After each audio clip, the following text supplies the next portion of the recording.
जी अस्सलाम वालेकुम students. Lecture number 2 हमने लास्ट जो फर्स्ट लेक्चर था हमारा उसमें हमने 15 शॉर्ट क्वेश्चंस को रीड किया था। इसमें हमारे पास 16 शॉर्ट क्वेश्चन है। व्हाट इज़ पॉपुलेशन प्रेशर, यानी कि पॉपुलेशन का प्रेशर क्या होता है।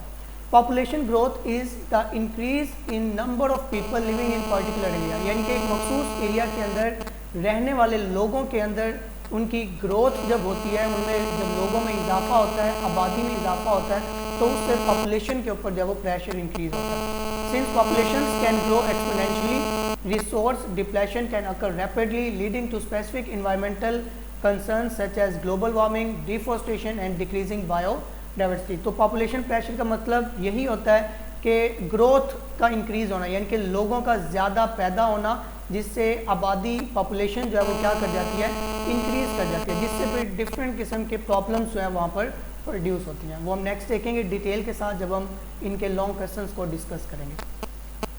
उसके बाद है question number 17, what is biodiversity. तो इसकी डेफिनेशन ये लिखी हुई है, the variety of plants and animals living in particular area, यानी कि प्लांट्स की और एनिमल्स की एक मखसूस वैरायटी जो कि एक मखसूस एरिया के अंदर रहती है, उसको हम नाम देते हैं बायोडाइवर्सिटी का। क्वेश्चन नंबर 18 है, what is environmental pollution. Environmental pollution क्या है।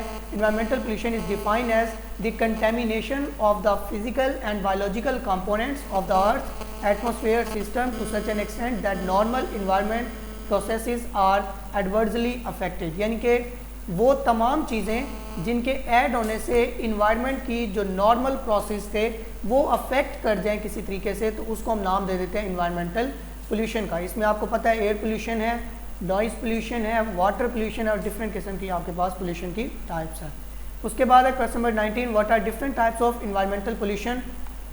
ये इनके नेम लिखे हुए हैं। There are following types of environmental pollution, जिसमें एयर पोल्यूशन है, वाटर पोल्यूशन है, सॉइल पोल्यूशन और नॉइज़ पोल्यूशन है। क्वेश्चन नंबर 20 है, define air pollution, define water pollution, define soil pollution, define noise pollution.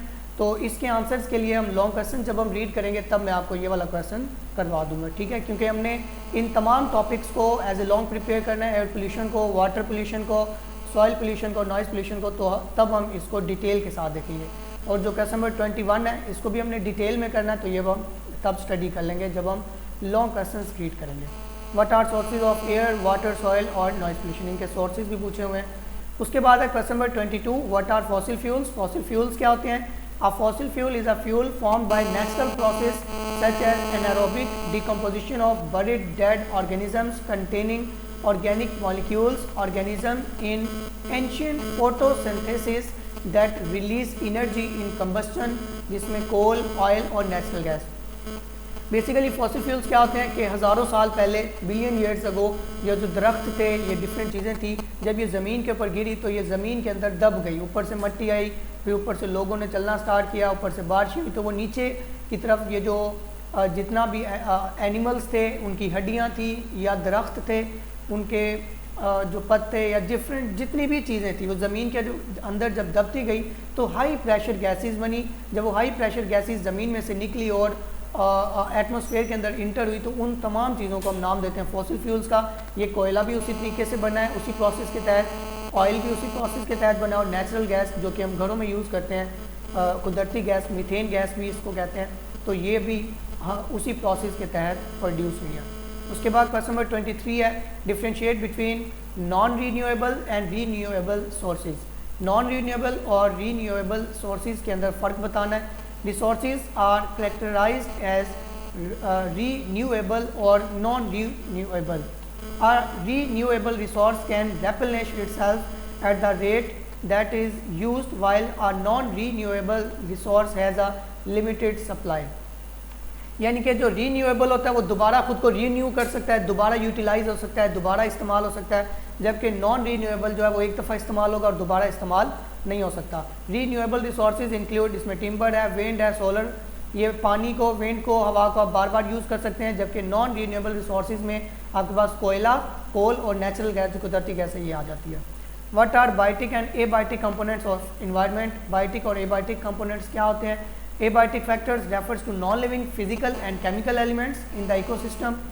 जो एबायोटिक फैक्टर्स होते हैं वो नॉन लिविंग फिजिकल थिंग्स और केमिकल के अंदर आ जाते हैं। जबकि एबायोटिक रिसोर्सेज जो हैं वो ऑब्टेन्ड होते हैं आपके पास लिथोस्फेयर से, एटमॉस्फेयर से, हाइड्रोस्फेयर से। एग्जांपल्स दी हुई हैं उसने आपके पास एबायोटिक फैक्टर्स की, जिसमें एयर है, सॉइल है, सनलाइट है। बायोटिक फैक्टर्स आर लिविंग और once living organism in the ecosystem. तो ये बेसिकली शॉर्ट क्वेश्चंस हैं, डिटेल में नहीं जाना इनकी, बस एज ए शॉर्ट इनको आपने प्रिपेयर कर लेना है। What is relation between poverty and environmental degradation? Poverty गुर्बत को कहा जाता है, तो ये इसमें फ़र्क उसने पूछा हुआ है। Environmental degradation contributes to poverty through among other things worsens health and by constraining the productivity of those resources upon which the poor rely, while poverty restricts the poor to acting in ways that are damaging to the environment। Basically गुर्बत के आने की भी वजह है, वजूहत हैं, गुर्बत की वजूहत हैं जिससे इन्वायरमेंट जो है वो डिग्रेड हो जाता है। तो इसको हमने एज ए डिटेल भी करना है, इसकी डिटेल आपको लॉन्ग क्वेश्चन के अंदर दूंगा, क्योंकि हमने ये टॉपिक जो पोवर्टी वाला है और इसके जो इन्वायरमेंट के ऊपर इफ़ेक्ट हैं उसको हम डिटेल से देखेंगे। What is resource depletion? Resource के डिप्लेशन होने की वजह क्या है? Resource depletion occurs, resource depletion मतलब कि बिगाड़ पैदा हो जाना, उसके अंदर कमी आ जाना। Resource depletion occurs when resource are consume faster than its production, यानी कि प्रोडक्शन कम हो और रिसोर्सेज जो है वो यानी कि वो कह रहे हैं कि रिसोर्स डिप्लेशन तब अकर्स होती है जब रिसोर्सेज जल्दी ख़त्म हो जाएं, कंज्यूम हो जाएं एज़ कम्पेयर टू उसकी प्रोडक्शन के, यानी कि रिसोर्सेज कम पड़ जाएं। It leads to many problem including poverty, और ये बहुत ज़्यादा प्रॉब्लम्स आती हैं जिसमें पोवर्टी भी शामिल है। What is urbanization? Urbanization refers to the increasing number of people that live in urban area. Urban areas के अंदर जब लोग ज़्यादा हो जाते हैं, लोगों की तादाद ज़्यादा हो जाती है, नंबर ऑफ़ पीपल्स ग्रो कर जाते हैं, तो उसको हम प्रोसेस को हम नाम देते हैं अर्बनाइजेशन का।